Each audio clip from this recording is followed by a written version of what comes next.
again, confidence in the State Department of Transportation. Yeah, we're going to be working closely with RIDOT. We have been every step of the way, and we need to make sure they have both technical support from our Federal Highway Administration and help with the plan going forward to make sure that there's the kind of financing that's needed. I know they've been pointing on this from day one. We've been paying attention to this from day one, and we know just how important it is to commuters and residents in this whole area. We'll go to Chris, then Gabrielle. Secretary Buttigieg, I'm sure there are a lot of environmental regulations that need to be considered in demolition. Are the feds considering trying to loosen that up to try and expedite this process as we're rebuilding this? Yeah, we certainly need to make sure that that this is a swift process. That doesn't mean abandoning standards. It does mean making sure the red tape never gets in the way, and that's been a focus for federal highways. I know it's a focus for the delegation here too. Just tearing down any obstacles, and I think we've been able to demonstrate, really working around the country in different situations, like what happened with I-95 in Pennsylvania or I-10 in LA, that when there is that kind of time pressure, we can clear any bureaucratic hurdles so that it's really just being driven by the physical construction and the timeline that is set for how that can safely be done. The only thing more important than getting this done quickly is getting it done safely. Mr. Secretary, what did you see out there? Steve, we're going to Gabrielle next. What did you see out there? We saw not just obviously the physical condition of the bridge, but the effect that that's having on the community. We could see it looking out the window as the plane came in last night, the backup leading up to I-95. We saw it as I was meeting with East Providence Mayor De Silva, hearing about the impact on small businesses. So it's not just about the physical road. We saw what's going on with the beam. We saw what's going on with the need to stabilize the structure, the unique cantilever structure that led to the situation in the first place. But what this is really about is not the concrete and steel. It's about everybody who counts on it.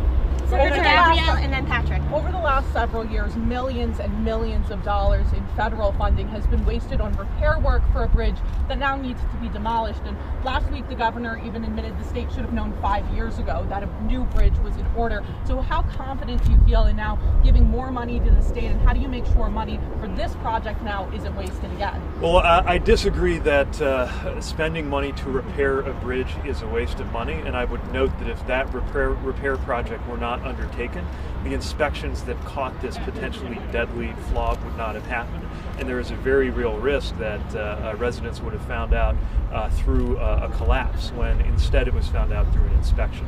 We're always working to make sure that federal dollars are used to both repair what can be repaired and to replace what must be replaced. And when you look at the $1.5 billion and counting that has come to Rhode Island through the bipartisan infrastructure law, thanks largely to the support of the congressional delegation, the senators and members of Congress who fought so hard to get that funding, we see very much clear and present examples of how urgent it is to keep that funding moving and to put it to work for residents. All right, we're going to go to Patrick, then Olivia, and then Kate, and that's a wrap. Does the DOT plan to recoup any of those millions that were spent on this bridge that will end up having to be torn down? So some of those funds are being repurposed because, of course, what was originally scoped to be part of a rehabilitation now is more urgently needed for deconstruction and a reconstruction.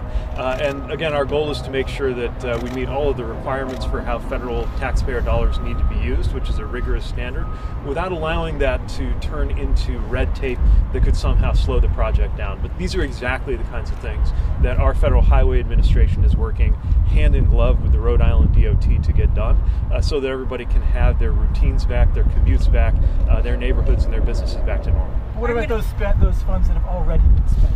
I'd have to refer you to legal teams on all of the ins and outs of how those funds get spent and repurposed. But what I can tell you for sure is our objective here is not to take funding away from Rhode Island, is to make sure Rhode Island is getting the funding that it needs to meet this acute issue and all of the other projects that still need to be done. We're supporting the Pell Bridge, of course. We're supporting the Greenways work that's happening. We're approaching the $2 billion mark in terms of funds that are clearly urgently needed for an infrastructure backlog that didn't happen overnight, but really took 40 years or more to develop. All right, we're back here to Olivia. What other levers can the federal government pull in order to help speed up this process? I mean, in other bridges in Minneapolis in 2007, we saw just a year and 6 weeks that it took to repair that bridge. Yeah, every case, of course, is different, but one of the things we found is that you can find through good, strong engineering work and policy work, you can find things that can mitigate the impact along the way.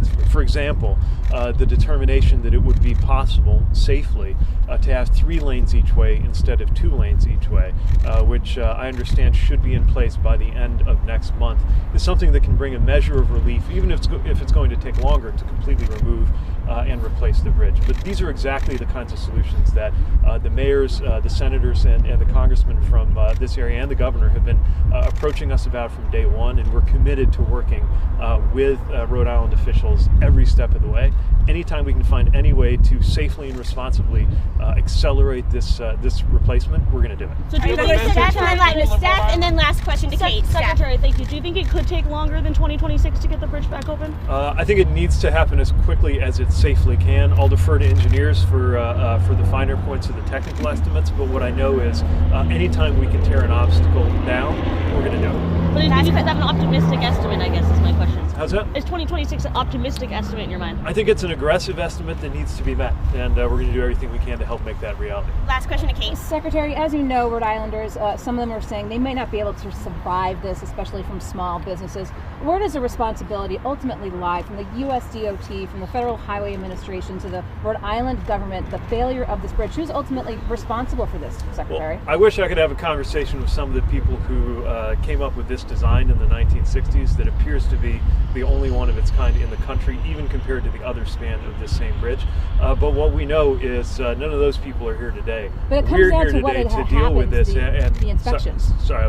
I'm sorry, but it was the failure of the inspections, not the failure of the design of the bridge per se. Actually, I'm very concerned about the design of the bridge, and it's why we've put word out to any other bridge in the country. We don't think there are any other that have this unique combination of design qualities, but if there are, they're going to have to figure out a way to inspect what would otherwise be obscured.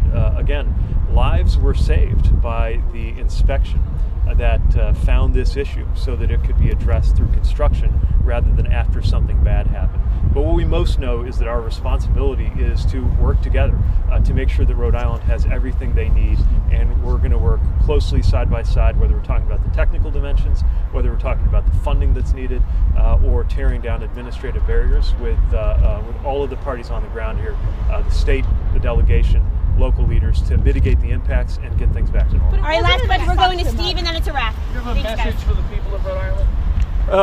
First and foremost, that I see how much of an impact this is having on you, and I've heard it. I've heard it from your senators, your congressmen, your mayors, your governors. But to really be here, to see the cars backed up, even just when we were getting ready to get on a plane at the airport in Washington, people coming up to me, people saying, "Oh, here comes the secretary. How important this bridge is to us." So we recognize the impact this is having on so many people. I'm hearing stories that are going right to my heart about families having to reconsider what school their kids are in because of the impact that the change in their commute time has had on their daily life. This is exactly why these unglamorous subjects like transportation matter so much. It's exactly why the administration fought so hard to get this infrastructure package done, and it's exactly why I'm here today to make sure we have the clearest possible understanding of the effect it's having and on the way forward. We're not going to rest until we've done everything we can to help get things back to normal. Great. Guys, Thanks, we'll take everyone. more questions at the Greenway.